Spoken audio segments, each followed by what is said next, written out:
하나님 말씀 마태복음 9장 35절 38절을 같이 한번 한 목소리 읽겠습니다. 시작. 예수께서 모든 도시와 마을로 두루 다니사 그들의 회당에서 가르치시며 천국 복음을 전파하시며 모든 병과 모든 약한 것을 고치시니라. 무리를 보시고 불쌍히 여기시니 이는 그들이 목자 없는 양과 같이 고생하며 기진함이라. 이에 제자들에게 이르시되 추수할 것은 많되 일꾼이 적으니 그러므로 추수하는 주인에게 청하여 추수할 일꾼들을 보내주소서 하라 하시니라. 아멘. 오늘 제목이 뭔 줄 아세요? 같이 읽어볼까요? 시작. 추수꾼 전사들을 요청하라. 여러분 이 설교 또 처음 들어볼 수도 있어요. 천사를 요청하라는 거. 예. 오늘 말씀을 예수님께서 지금 말씀하신 거고 명령한 겁니다. 그런 부분을 보여요. 오늘 보면 예수님께서 갈릴리와 가브라움 지역을 이렇게 마을마다 다니면서 전도하셨습니다. 거기서 천국 복음을 전파하고 가르치고 모든 병든 사람들, 약한 것들을 다 고치는 사역을 했다라고 말합니다. 그때 그 지역에 수많은 사람들이 그 예수님의 놀라운 어떤 그런 사역들을 보고서 주님 앞에 나왔어요. 그런데 그때 그들의 주님 앞에 나온 그들의 영혼의 상태를 주님 보시는데 굉장히 몸도 육체적으로 지치고 그리고 마치 목 잡는 양처럼 이게 떠돌아다니는 그런 어떤 상태를 주님 보셔요. 그래서 주님께서 그들의 영적인 그런 상태를 보시고 너무 불쌍한 마음이 들었어요. 그래서 36절에 불쌍히 여기시며 그랬어요. 너무 안쓰럽죠. 그 영혼들이 그냥 목 잡는 양처럼 그런 모습을 보시면서 그래서 주님께서 제자들에게 다음과 같이 명령하는 겁니다. 추수할 것은 너무나 많은데 일꾼이 적다. 그러니까 추수할 그 주인한테 추수할 일꾼들을 보내달라 요청하라 그럽니다. 여러분 여기서 추수할 것이 많대요. 근데 추수할 주인에게, 그죠? 추수할 38절에 추수하는 주인에게 요청하래요. 뭘 보내달라고요? 추수꾼 좀 보내주세요라고 하는 겁니다. 자, 여기서 추수에 해당되는 헬라어가 테리스모스라는 단어인데요. 여러분, 이건 수확하다, 거두다, 모으다라는 뜻이에요. 이게 미래형입니다. 이거는 시제가 미래형이에요. 그리고 이 단어는 언제든 주님이 심판 때나 열매를 거두는 시기를 이렇게 나타낼 때 이 단어를 쓰면서 설명합니다. 그리고 일꾼이라고 하는 단어, 에르가테스라고 하는 일꾼이라고 하는 단어는 하나님 나라를 위해서 수고하는 사역자를 뜻하는 단어입니다. 그럼 추수할 일꾼은 어떤 사람을 가리키느냐 하는 겁니다. 우리 생각해봐요. 38절에 그랬죠. 일꾼은 추수할 게 너무 많아요. 영혼을 추수해야 되는데 너무 많은데 일꾼이 없대요. 도대체 예수님이 오셔가지고 이제 막 전도 사역하면서 도대체 이런 개념이 없었어요. 사실은 일꾼 추수할 게 너무 많대. 일꾼이 없어. 이런 처음 듣는 이런 개념, 추수한다는 생각 자체를 못했던 그 당시 사람들한테 주님이 그 얘기하는 거예요. 그러면서 말하죠. 추수하는 주인한테 가서 네가 하라 그래요. 자, 우리가 여기 보면요. 추수할 일꾼은 어떤 사람을 가리키느냐 하는 거예요. 누가 영혼을 추수하느냐? 여러분, 영혼은 누가 추수합니까? 누가 하세요? 그걸 알면 쉽게 이 추수꾼이 누군가를 이해할 수가 있습니다. 마태복음 13장 39절에서 가라지 비유에서 이 말씀을 해요. 볼까요? 시작. 가라지를 뿌린 원수는 마귀요. 추수 때는 세상 끝이요. 추수꾼은 천사들이니. 주님 말합니다. 추수꾼은 천사들이에요. 이해가 되세요? 제가 무슨 말씀 드리려는지? 영혼을 추수하는 것은 사람이 하는 게 아닙니다. 사람의 영역이 아니에요. 자, 첫 번째 생각해 봅니다. 천사들의 역할 중에 하나가 추수입니다. 여러분 마태복음 13장 가라지 비유 아시는 얘기죠? 가라지 비유는 이 땅에 있을 그 마지막 때에 주님의 명령을 따라서 추수하는 천사들의 활동을 상세하게 이해할 수 있는 정보를 바로 13장 이 39절 그 이하에서 알려줘요. 하늘에서 여러분 수많은 천사들이 있죠. 서로를 해할 수 없는 천사들이 있습니다. 근데 그 모든 천사들이 다 동일한 목적을 가지고 있지 않습니다. 각자에게 부여받은 것에 따라서 그리고 창조의 목적에 따라서 질서정연하게 다 각각 다 자기 사명을 감당해요. 똑같아요. 저와 여러분이 이 땅에 태어났지만 각각 다 다른 사명, 역할, 책임, 하나님 부르심이 다 다릅니다. 그 역할을 위해서 우리가 살아가고 있는 것처럼 천사들도 역시 마찬가지입니다. 질서 정연하게 해요. 그들은 천사는 뭐 자기 마음대로 월권하지 않습니다. 그러면 주님이 재림할 때에 함께 일할 천사 군대가 따로 있어요. 하늘의 모든 천사들이 주님이 재림할 때 오지 않습니다. 주님이 재림할 때 같이 올 군대가 따로 있어요. 그러면 이런 군대가 천사가 따로 있어요. 그 다음에 우리 성도들을 휴거시키는 일을 위하는 천사가 따로 있습니다. 그리고 영혼을 구원시키는 일을 담당하는 천사가 따로 있습니다. 바로 이 천사들을 추수꾼이다라고 말합니다. 이 천사들이 움직일 때 어떻게 돼요? 영혼의 추수가 일어나는 거예요. 네. 이 마지막 때에는 강력한 추수가 여러분 전 세계적으로 일어날 거잖아요. 대붕이라고 말하는. 그럴 때문에 이 천사들이 전 세계를 다니면서 추수할 영혼들을 다 살피고 있다라고 보시면 돼요. 지금 활동하고 있다는 겁니다. 그리고 이 추수 천사들은 여러분 세상 심판을 대비해서 교회들을 방문하기 시작합니다. 왜 방문할까요? 교회를. 이 천사들 교회 방문합니다. 왜냐하면 그 교회를 먼저 심판하려고 방문합니다. 뭔 소리예요? 교회를 심판해요. 누가? 그 추수꾼 천사들이 와서 심판하는데 여러분 베드로전 4장 17절에 분명히 말하고 있습니다. 같이 볼게요. 시작. 하나님의 집에서 하나님의 복음을 순종하지 않는 자들의 그 마지막은 어떠하며 그랬습니다. 하나님의 집에서 심판이 먼저 시작됩니다. 즉 오늘날 이게 교회 안에서부터 심판이 시작되는데 누구를 보내요? 추수천사를 통해서 심판합니다. 그럼 무슨 심판일까요? 무슨 심판? 여러분 심판이라고 하니 무서운 단어처럼 보이잖아요. 무서운 단어 아닙니다. 여기서 말하는 심판은 여러분 교회 안에 존재하는 가라지와 알곡을 분리시키는 거예요. 그게 심판입니다. 교회를 하나님의 집을 먼저 심판한다는 것은 알곡과 가라지 분리시키는 걸 말해요. 하나님은요 천사들을 이 지상의 교회와 성도들에게 보내서 가라지를 뽑아내는 심판을 하기 시작한다는 겁니다. 여러분 이 지상교회는 완전하지 않잖아요. 사실 여러분 다 같이 앉아있지만 속으로는 어떤 사람이 도둑놈인지 어떤 가능한 사람인지 아무도 몰라요. 근데 우리 겉으로는 다 여기 앉아있으니까 다 거룩한 척 보이잖아요. 그러면 누가 그걸 구분해요? 이렇게 완전하지 않은 사람들이 구성되어 있기 때문에 너무나 많은 부분에서 주님 앞에서는 솔직할지 몰라도 사람들 앞에서는 다 속이는 것, 감추고 이런 모든 것 있고 죄를 짓는 많은 요소들이 있잖아요. 그러면서 또 우리 교회 안에서 불법이 성해질 수 있어요. 불법이 교회 안에서 운행될 수 있다는 거예요. 그래서 제가 여기서 말하는 불법은 하나님 말씀에 어긋나는 일들을 교회에서 허락하는 거예요. 그래서 제가 강조하죠. 세상의 영을 들여오면 안 된다. 세상적인 걸 이거 딱 갖다 들어와서 뭐 행사 안에 어찌나 하면서 하면 안 된다.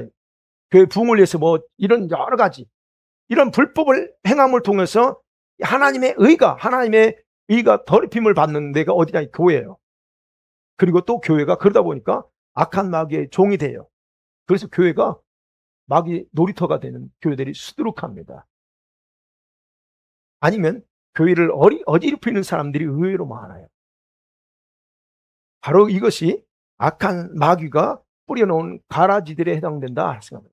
사람도 가라질 수 있지만 어떤 외형적인 어떤 불법적인 그러니까 성경적이 아닌 것을 자꾸 교회에 들어온 것 없이 가라지로 보시면 돼요.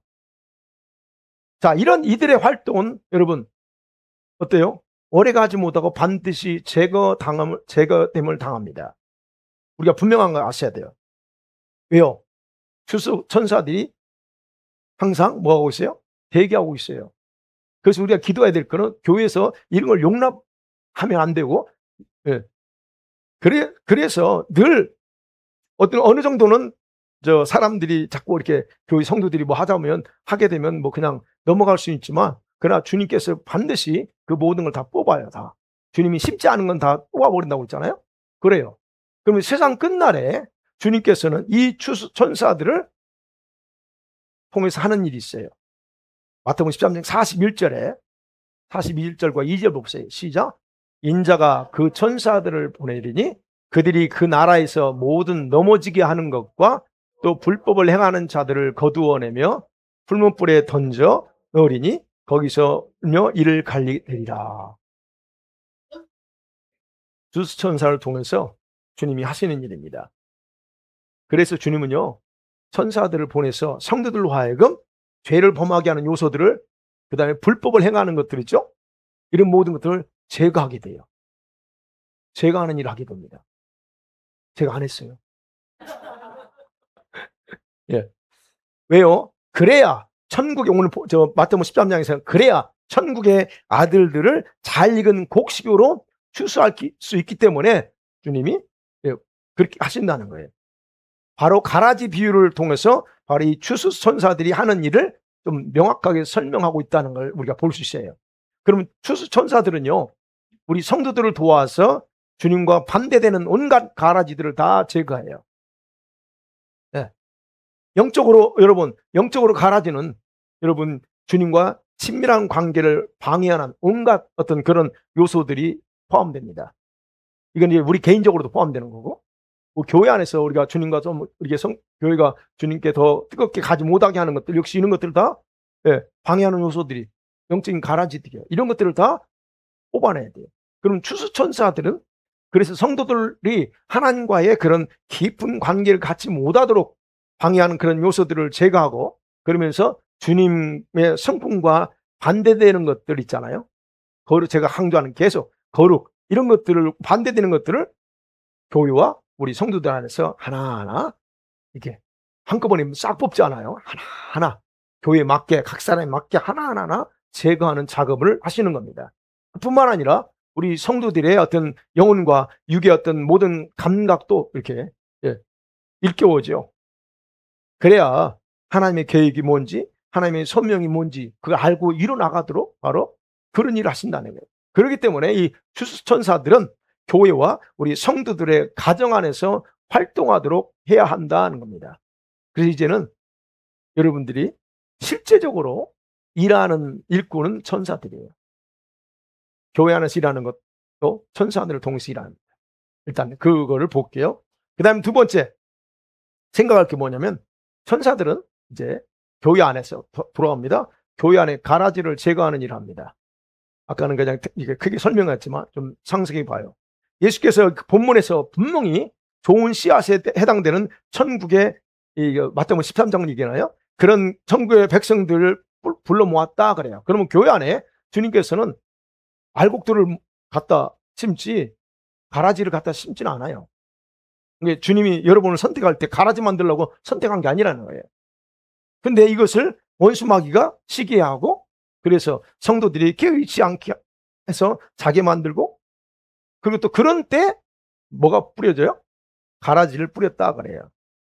그러니까 여러분 이 비유를 통해서 알 수 있는 것은, 여러분이 영적으로 잠들면 가라지는 부러져요. 우리 교회가 잠들어 있으면, 깨어있지 않고 잠들어 있으면 가라지는 반드시 들어옵니다. 개인적으로 여러분과 제가 개인적으로 영이 자고 있으면 여러분 안에 가라지가 부러지게 돼 있어요. 왜? 원수가 그렇게 하는 일이 그거거든. 가라지를 왜 뿌려요? 뿌리는 이유가 13장에 나와요. 천국의 자녀들, 하나님의 자녀들의 성장을 방해하고 공동체를 무너뜨리기 위해서 그렇다라고 분명히 말하고 있잖아요. 그래서 교회 안에는 크기에 따라 약간씩 다 다르지만 많은 모임이 존재하죠. 일반적으로. 그리고 사람과의 그런 만남이 이루어지는 그런 곳이기 때문에 사람들을 통해서 사역이 많이 이루어집니다. 그런데 성도들 사이에 건전하지 못한 그런 어떤 관계나 사건이 생기지 않는다면 그 모든 모임이나 관계는 굉장히 문제없이 잘 돌아갑니다. 근데 일단 문제 생기면 뭐가 터져요? 많은 부정적인 파장이 생겨난다 하는 걸 우리 이미 다 잘 알고 있어요. 그죠? 근데 반면에 만일에 어떤 문제가 생겼어. 근데 생겼을지라도 그걸 서로 이해하고 믿음으로 그냥 하나 돼서 대처해 나간다면 아름다운 열매를 맺을 수 있을 거예요. 어떤 때는 좋은 동기를 가지고 시작했다가도 오히려 그 반대를 가져오는 경우도 우리가 다 알잖아요. 그런 부분. 이게 상식적으로 우리가 다 아는 얘기인데. 자, 그런데 이런 일들은 몇몇 사람들과의 관계 속에서 우리가 얼마든지 경험할 수 있는 부분이죠. 그러면 성도들 속에서 이 성도들 간의 모임과 관계가 좋게 시작했다가 좋지 않은 결과를 만들어낼 수 있다고 하는 거. 그럼 보세요. 왜 그러냐는 거예요. 여러분은 안 그렇지만 처음에 참 좋은 관계였어. 근데 희한하게 어떤 순간에 확 틀어져 버립니다. 왜 그러냐는 거예요. 두 가지예요. 두 가지가 있는데 하나는 그 모임이 그 만남이 예수님이 아닌 사람 중심일 때 그런 일이 발생합니다. 내 생각이 사람 중심, 하나님 말씀 중심이 아니고 주님 중심이 아니고 자기 중심으로 생각이 돌아갈 때 반드시 문제가 생기게 돼 있어요. 여러분 교회 안에서 사람 중심의 모임도 우리가 아는 것처럼 처음에는 잘 얼마나 좋고 화해해요. 그런데 오래가지 못해요. 그래서 저는 교회에 침묵 자체를 못하게 하는 거예요. 우리 또 침묵을 그 침묵은 나가서 해도 돼. 교회는 침묵하려고 모이는 게 아니에요. 그래서 제가 그렇게 얘기했잖아요. 침묵한다고 모여서 어쩌고 하지 마라. 예. 물론 식사하지 말라는 얘기 아니에요. 만나서 사주고 싶으면 사주세요. 그러나 분명한 목적은 다르다는 거예요. 그런 식으로 침묵을 위한 공동체는 교회가 아니라는 거예요. 그런 건데는 오래 못 가요. 그래서 작은 문제들로 인해서 마음이 상하고 관계가 금이 가는 것도 우리는 잘 알고 있어요. 그러니까 가라지는 환경이나 사람의 말이 아니에요. 누가 가라지예요? 사람입니다. 서로 관계 좋았는데 누가 가라지가 돼요? 내가 가라지가 될 수 있어요. 그 역할을 한다는 거예요. 그 모임에서 가라지 역할을 내가 하는 걸 조심해야 돼. 그래서 아까 말씀드린 것 말이나 환경이 아니고 내 중심적인 사고방식으로 형제 자매들이 행하는 판단할 때 결국은 그게 내가 가라지로서의 어떤 역할을 해버릴 수 있다는, 그래서 문제가 생겨요. 또 하나는 원수마귀 시기 때문입니다. 이 원수마귀는 우리가 아는 것처럼 성도들이 서로 연합해서 화평하는 걸 절대 용납할 수 없는 존재예요. 여러분이 잘 사는 것, 여러분이 화목하는 거 원하지 않습니다. 부부 사이에도 화목하는 걸 원하지 않아요. 항상 그래서 문제를 만들어내는 게 이 원수마귀예요. 형제간에도 마찬가지고. 근데 성경은 뭐라고 그럽니까? 성도가 서로 연합하는 것의 아름다움을 시편 133편의 1절에서 이렇게 얘기하고 있잖아요. 시작. 보라 형제가 연합하여 동거함이 어찌 그리 선하고 아름다운고. 우리 성도들끼리 하나고 연합을 이룬다고 하는 것은 뭐예요? 멀리 근거예요? 예수님이 십자가의 피로 형제 관계를 맺으면서 이 맺은 걸로 끝난 게 아니고 그거를 끊어지지 않게 하려고 성령께서 하나가 되는 줄로 묶었다라고 얘기해요. 그게 에베소 4장 3절 시작. 평화 안에 매는 줄로 성령이 하나 되게 하신 것을 힘써 지키라 그래요. 예수님의 십자가 피로 우리가 형제 자매가 됐어. 근데 이거를 끊어지지 못하게 하려고 성령의 평안의 그 평안의 줄로 묶어버렸다는 거예요. 근데 이거를 자꾸 줄을 끊으려고 한다는 거예요. 이 원수가. 그래서 이 원수는 우리 성도들이 이렇게 성령 안에서 하나 되는 것을 결코 원하지 않기 때문에 그의 별명이 뭡니까? 원수 마귀의 별명이 뭐예요? 디아블로가 뭐예요? 불로 쪼개는 거예요. 디아블로. 쪼개고 분리시키는 일을 누가 하느냐? 원수가 해요. 그래서 교회에서 분열이 일어난다? 이거는 어떤 이유가 아는 간에 그거는 원수가 개입돼서 쪼개고 있는 거지, 장로가 잘못하고 목사가 잘못하고 아니면 권사님이 이게 아니에요. 물론 잘못은 있을 수 있지만 그거는 우리가 서로 이해하고 덮지 않으면 그건 바로 디아블로야 와서 쪼개버려요. 이거를 우리가 분명히 아셔야 된다. 네. 왜요? 왜 원수가 자꾸 하나 되지 못하게, 부부가 하나 되지 못하게 하고 형제가 하나 되지 못하게 하는 이유가 뭘까요? 특별히 우리 성도들이 하나 연합되면 엄청난 파워가 나타난다는 것을 이 원수는 너무 잘 알기 때문에 그래요. 그러니까 우리가 하나 안 돼야 그 능력을 나타내지 못해요. 네.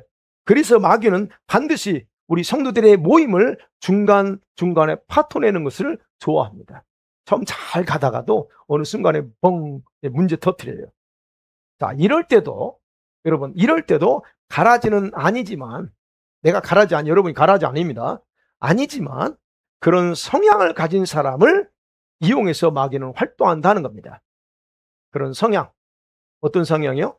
자기중심의 사고를 가진 사람들은 100% 이쪽 갈 가능성이 많아요. 또 부정적인 그 있잖아요. 뭐든지 그냥 다 가지고 있는 그런 성향들.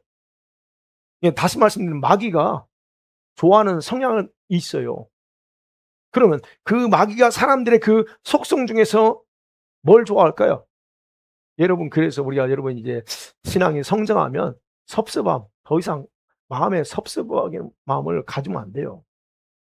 이 섭섭함은 최고의 무기 중에 하나예요. 아무것도 아니죠, 섭섭한 거. 근데 이 원수는 그거 가지고 늘어져요. 무엇인가 서운하게 했으나, 목사님이 나를 서운하게 했어. 우리 권사님이 나한테 인사도 안 받아. 이 서운한 이런 것들이요, 아무것도 아니에요, 사실은. 근데 이게 하나 딱 이게 낚시법칙 걸리잖아요. 다른 때는 은혜가 있을 때는 내가 그냥 아니 목사님 뭐가 있나 보다 하는데, 희한하게 이게 그때는 아니야. 왜요? 바로 이런 것들을 원수가 노립니다. 다른 사람이 소외당한 느낌이에요. 집사님들끼리만, 자기들끼리만 모이고 나는 연락도 안 했어. 그럼 어떻게 해요? 소외당한 느낌 가질 수 있어요. 이건 사람이니까. 아니면 어떻게 해요? 나에 대해서 좋은 말을 하지 않는다는 말을 들었어. 그러니까 어떻게 마음에 감정이, 기분이 안 좋아. 이런 것들이요. 지극히 당연한 건데, 그게 얼마든지 이런 부분들은 이 원수가 이용할 수 있다는 거예요. 나에게 직접 말하지 않고 우회적으로 돌려가지고 누군가 좋지 않은 것들, 좋지 않은 판단, 말들, 무시했다는 생각들이 막 이렇게 오잖아요. 그래야 어떤 그런 부분들이 그런 것들이 들어올 때 우리는 괜히 이렇게 그런 마음들이 들 수 있다는 거예요. 그런 중요한 것은, 여러분, 이런 그 원수는 이런 사람들의 감정 부분을 최소한 자극해 가지고 최대의 효과를 내려고 해요. 이런 걸 우리가 아셔야 돼요. 그래서 아가서에서는 솔로몬을 통해서 이 뭐라고 그래요? 마귀의 가라지를, 포도원을 하는 무슨 작은 여우다라고 얘기해요. 여러분, 마귀는 서로 연합해서 성장해야 될 우리 성도들을 넘어뜨리려고 교회가 부흥하지 못하게 하고, 그리고 항상 어린아이 같은 상태로 만들기 위해서라면 물불 안 가리고 뭐든지 다 이용할 수 있다는 거예요. 그럼 저도 마찬가지예요. 저를 이용할 수도 있고 여러분을 이용할 수도 있어요. 그래서 우리 성도들이 함께 연합하지 않고 내면에 이렇게 만일에 불만을 가지고 있다, 그렇게 되면 겉으로는 같은 교인인 것처럼 보이지만 마귀는 그런 성도를 통해서 일하고 그런 성은 그냥 잡아요. 가라지와 같은 역할을 하면서 성령님의 일하심을 방해하기 때문에 주님이 기다리다 나중에는 분리시켜요. 그래서 원수는 다양한 방법으로 그렇게 활동하면서 하고, 그래서 주님은 그걸 분리시키는 작업을 교회 안에서 이게 한다. 그래서 가라지는 내가 뽑을 수 있는 게 아니에요. 여러분이 가라지 뽑을 수 있는 게 아닙니다. 사람에게 부여된 역할이 아니에요. 왜요? 누가 알고 계신지 가라지인지를 우린 정확히 모르기 때문에 그분만이 하세요. 바로 추수천사들을 통해서 분리시키고 가라지를 딱 알고 나눈다는 거예요. 세 번째, 마지막, 그러면 추수천사들은 하나님의 그 뜻 안에 있는 성도들만을 불러 모읍니다. 오늘 제가 불러 모은다. 여기서 추수하는 거. 여러분, 마지막 제 추수천사들은요, 하나님의 뜻을 이루기 위해서 재림 직전과 재림 때에 매우 중요한 역할이 하나 있어요. 근데 그것이 하나님의 뜻 안에 있는 성도들을 별도로 불러 모으는 일이 바로 중요한 일이에요. 그게 재림 직전하고 재림 때에 하세요. 여러분 본문에서 추세라고 하는 단어 아까 그랬죠. 수확하다, 모으다, 거두다라는 뜻이라고 그랬죠. 헬라 뜻이.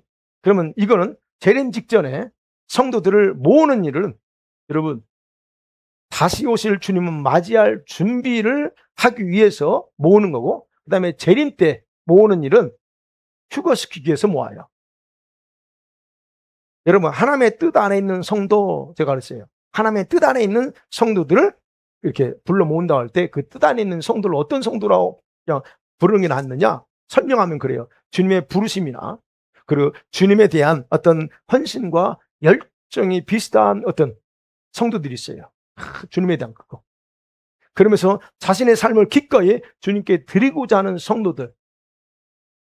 종교인이 아니에요. 이런 분들은 뭔가 주님에 대한 그 갈망이 있어요. 이런 성도들. 주님께서 자신의 뜻을 위해서 사용하고자 계획했던 그런 성도들을 바로 하나님의 뜻 안에 있는 성도다. 저는 그렇게 설명하는 거예요. 자, 하나님께서 이렇게 이런 목적을 가지고 여러분 마지막 때에 이 땅을 보내는 성도들이 있어요. 그 중에 여러분이 여기 모여 있고 저 다른 곳에 다른 분들이 거기 있을 수 있어요. 그러면 보세요. 그럴 때 그 성도들은 전혀 그것을 인식을 못합니다. 자기가 그런 존재인지 인식 못하고 그냥 인생 여정을 그냥 살아가요. 근데 나중에 알고 보니까 주님이 그렇게 나를 인도했다는 거 알아요. 아, 주님이 나를 여기까지 이렇게 이끌었구나. 그걸 인식하게 됩니다. 어떤 경우는 이런 것을 전혀 인식하지 못하는 가운데 천사가 모으신 곳에 그냥 자기가 와 있는 거예요. 내가 오고 싶었던 게 아니고 알고 보니까 천사가 이렇게 불러 모은 곳에 있어. 아니면 자신이 있어야 될 공동체 안에 있으면서도 자신이 지금 있어야 될 공동체 안에 내가 있는데 자기가 그것이 주님의 인도하심이라고 생각하지 못하고 있는 경우도 있어요. 그리고 그런 자신들의 부르심에 대한 확신을 갖지 못하는 경우도 있습니다. 도대체 하나님 나를 왜 불렀는지 이걸 모르고 있을 수 있다는 거예요. 자, 이런 성도들은 하나님께서 직접 그들의 영혼에 훈계하신 자들이, 성경에 그렇게 나와요. 요한복음 6장 45절 시작. 선지자들의 글에 그들이 다 하나님의 아버지께 듣고 배운 사람마다 내게로 오느니라. 주님 앞에 그러죠. 아버지께 듣고 배운 사람. 제가 성경 공부 때 알죠. 아버지가 언제 여러분한테 얘기했어요? 아버지가 언제 그 예수님 당시 예수님을 따라왔던 많은 사람들한테 아버지께서 꿈에 찾아갔을까요? 얘야, 예수가 내 아들이다. 가라. 그렇게 했을까요? 아니, 그 얘기하는 거지. 아버지께 듣고 배운 사람 도대체 어떻게 듣고 배웠냐는 거냐고. 뭘로 배웠다고요? 영으로. 주님이 그래서 영으로 가르치고 지도하고 깨우치는 사람들은 다 주님께 온다는 거예요. 마태복음 11장 27절에서 예수님이 이런 말씀합니다. 시작. 내 아버지께서 모든 것을 내게 주셨으니 아버지 외에는 아들을 아는 자가 없고 아들과 또 아들의 소원대로 계시를 받은 자 외에는 아버지를 아는 자가 없느니라. 아들과 아들의 소원대로 계시받은 자. 소원대로. 아버지가 원하는 자들에게 계시해주고 싶은 원하는 자가 있다는 거예요. 그들에게 계시해서 그 사람들만 아버지가 누군가 안다는 거예요. 다시 말씀드리면 오늘날도 이런 사람들이 따로 있다는 겁니다. 많은 신앙인들이 있지만 모두가 아니에요. 바로 이런 사람들이 제가 아까 하나님의 뜻 안에 있는 사람이다 이 표현하는 거예요. 이건 제 표현이니까 여러분 또 뭐 성경에 어디 있냐 저랬냐 그렇게 하지 마세요. 여러분 지금은 재림 직전이잖아요. 그래서 하나님은 이 추수 천사를 통해서 이런 성도들을 불러 모아가지고 마치 광야의 그 숨겨진 장소에서 훈련시키는 것처럼 준비시키고 있다는 겁니다. 이게 바로 하나님의 절대적인 주권이에요. 이건 주님의 주권이야. 그러니까 내가 여기에 해당된다? 이건 어마어마한 축복이라는 겁니다. 나는 몰랐는데 내가 그 안에 있다는 거 이건 복이에요.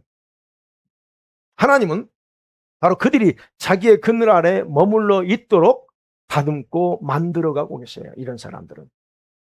왜? 오직 하나님만을 경외하는 자들로서 이 생명의 주님께만 집중하면서 이렇게 살아가도록 훈련하고 있다는 거예요.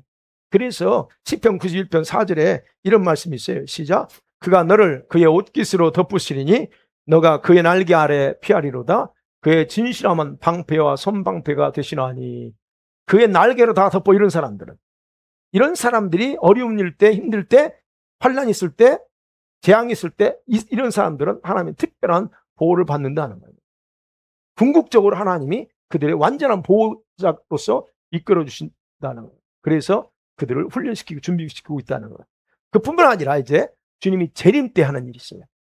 천사를 통해 재림 때 동일한 일을 하시는데, 이때는 언제 하냐면 자신을 신부로 준비한 성도들을 세계 곳곳에서 불러 모아서 주님 앞으로 데려가는 일을 이 천사들이 합니다. 성경 구절 어디 바로 나와야죠. 그럼 마태복음 24장 31절 시작. 그가 큰 나팔 소리와 함께 천사들을 보내리니 그들이 그의 택하신 자들을 하늘 이 끝에서 저까지 사방에서 모으리라. 예. 전 세계 사방 동서남북이에요. 천사들은 분명한 목적을 가지고 있어요. 어떤 거요? 전 세계적으로 준비된 성도들을 함께 모으는데 뭐에 초점이 두세요? 휴거입니다. 우리가 하나 휴거에 초점을 두고 이 천사들을 모읍니다. 데살로니가 전서 4장 17절 같이 볼까요? 시작. 그 후에 우리 살아남은 자들도 그들과 함께 구름 속으로 끌려올라 공중에서 주를 영접하게 하시리니. 예, 이거는 좀 더 보충 설명하고 있어요. 천사들이 이렇게 준비한 성도들을 함께 모았습니다. 그렇게 모은 성도들 어디로 데려가요? 예, 하늘에서 기다리고 계시는 신랑이신 주님 앞에 데리고 가요. 그리고 거기서 주님을 영접하게 한다 그래요. 제가 분명히 이제 이 구절만 가지고 공중 혼인잔치 한다라고 해석을 해요. 7년 대환란, 환란 전에 휴거 당한다고 주장하는 사람들이 이 구절 가지고 그래요. 7년 대환란 때 우리는 이거 가지고 공중에서 혼인잔치, 결혼잔치 7년 동안 한다 그래요. 천만에 그러지 않아요. 그게 아니고 계시록을 같이 봐야 돼요. 그래서 계시록에 보면 결혼이 아니고 단지 주님 앞에 가서 뭐라고 했어요? 영접해요. 영접하고서 그리고 나서 주님이 인도하는 곳으로 돌아가는 거지, 가서 7년 동안 공중에서 뭐 결혼잔치 하는 게 아니다. 자, 우선 말씀 맺어볼게요. 영혼을 추수하는 것은 우리가 하는 일이 아닙니다. 여러분이 하는 일이 아니에요. 여러분, 천하보다 귀한 한 사람의 영혼을 추수할 수 있는 권한은 우리에게 있는 게 아니고 예수께서 오늘 분명하게 말씀하셨죠. 우리 역할은 뭐예요? 그럼 복음의 씨를 뿌리면 돼요. 내 남편에게 뿌리고 자녀에게 뿌리고 내 친구들에게 뿌리면 돼요. 이게 우리의 역할입니다. 근데 씨앗을 자라게 하는 건 또 누구의 역할이요? 우리의 역할도 아니에요. 이것도 바울이 고린도전서에 그랬잖아요. 그냥 하나님의 동역자로 나는 씨앗을 뿌려. 그러면 씨앗이 자라게 하는 것은 추수꾼을 가지신 그분에게 있다는 거예요. 자라게 하는 거는. 그럼 저와 여러분이 해야 될 일은 두 가지예요. 해야 될 일은 한 가지는 복음의 씨앗을 영혼에 뿌리는 거. 이 말씀드렸어요. 그럼 복음을 뿌리는 일도 물론 주님께서 하시는 일이지만 우리를 통해서 하기 때문에 이게 우리가 해야 될 일 중에 하나다. 그래서 나가서 복음을 전해야 되는 일 중에 중요한 이유 중에 하나입니다. 그리고 두 번째가 뭐예요? 이 주님 말씀처럼 오늘 본문에서 그렇죠? 38절 주님 말씀처럼 추수하는 주인에게 제발 주님 아버지 추수꾼들을 좀 보내주셔서라고 간청해야 된다는 겁니다. 여러분이 이 두 번째는 지금까지 안 했을 거예요. 안 해왔죠? 여러분, 우리들이 지금까지 추수천사를 보내달라고 하는 내용의 설교를 들어본 적이 없어요. 혹시 있나요? 그렇기 때문에 매우 낯설 수가 있어요. 제가 이 설교하는 게 추수천사를 보내달라고 하는 거. 그런데 대부분 오늘 본문을 가지고 설교하는 내용을 거의 들어보지 못하고 다만 참고하는 경우 정도밖에 사실 목회자가 설교 안 합니다. 저도 이거 가지고 설교를 그렇게 해본 적이 없어요. 그냥 이게 추수하는 전도 영권에서 보내게 해달라고 이렇게 해달라 하고 인용할 때나 쓰지, 이 본문을 가지고 저도 설교를 해본 적이 없어요. 그렇기 때문에 여러분, 제가 지금 말씀하는 것처럼 여기서 분명히 그랬어요. 추수하는 주인은 아버지시고 추수하는 일꾼들, 제자들 아니에요. 누구냐 하는 거예요. 이 부분에서. 그러면 제가 천사다 그랬어요. 그러면 천사는 아버지가 부르는 사람이요. 그러면 그 얘기하는 겁니다. 그래서 이런 새로운 설교를 들을 때 마음을 어떻게 해야 돼요? 열어서 들어야 됩니다. 마음을 열고 정말 말씀이 옳은가? 제가 이제 이거 할 때 진짜 그런가 하고 여러분이 궁금하면 의심할 게 아니고 다른 사람들에게 말을 만들어내는 게 아니고 어떻게 해야 돼요? 스스로 조사해 보세요. 조사해 봐. 그리고 뭐가 옳고 그른지를 스스로 판단하셔야 돼요. 왜요? 바울이 그렇게 명령했어요. 데살로니가전서 5장 21절 22절에서 보세요. 시작. 범죄하려 좋은 것을 취하고 악은 어떤 모양이라도 여기서 헤아려 좋은 걸 취하라는 거예요. 자기가 혼동되면 어떤 것이 옳은지를 딱 분별해서 그 옳은 거다는 걸 취하고 그리고 절대 이렇다 저렇다 악을 만들지 말라는 거예요. 여러분이 모른다고 해서 이 하나님 말씀에서 말하고 있는 것이 이상하다고 단정해버린다? 그건 어리석은 거예요. 근데 그런 것이 결국 그런 어리석음은 마귀가 이왕이 딱 좋은 가라지와 같습니다. 그래서 여러분이 이제 그 궁금하면 요즘 인터넷 얼마나 발달했어요. 해보세요. 그리고 이게 시간 아까워 그러면 저한테 물어보시던가. 알아서 해주세요. 그러면 제가 할게요. 네. 어찌됐든 그런 부분에서 여러분이 추수하는 추수꾼 천사를 보내달라고 하는 부분에서 이거는 성경에서 분명히 말하고 있다. 그러면 여러분과 제가 이제 그 영혼을 구원을 위해서 우리가 기도하잖아요. 그래서 하나님 은혜 달라고 기도하고 하나님 구원해 달라고 기도하죠. 또 교회 부흥을 위해서 기도하죠. 우리도 그럴 때 이제는 어떻게 해야 돼? 적용해야 돼. 이 예수님께서 가르쳐준 이 기도를 먼저 적용하기 바랍니다. 추수 천사들이 이 땅에서 바쁘게 활동해야 추수가 일어나요. 그래서 주님, 내 남편과 아이들을 주님께 그 불러 모으는 역할을 하는 추수 천사를 보내셔서 좀 활동하게 해달라고 이런 식으로 기도하세요. 네. 그리고 우리 교회 부흥을 위해서 기도하시나요, 여러분? 네. 만약에 기도하신다면 이렇게 밴쿠버 이 교회 부흥을 낼 뿐만 아니라 밴쿠버 주변에서 일하는 추수 천사들이 많이 활동하도록 밴쿠버 좀 위해서 기도해야 돼요. 하나님 밴쿠버를 좀 해야 되는데 그러려면 밴쿠버 부흥은 추수 천사들이 많이 활동하고 와야 돼. 그래서 그런 파송해 달라고 좀 요청하시기 바랍니다. 그래서 이 기도가 물론 익숙하지 않겠죠. 그렇지만 이제부터라도 여러분의 입에서 자연스럽게 흘러나오는 그런 기도 형식이 되기를 주의 이름 간절히 소망합니다. 아멘. 기도하십니다.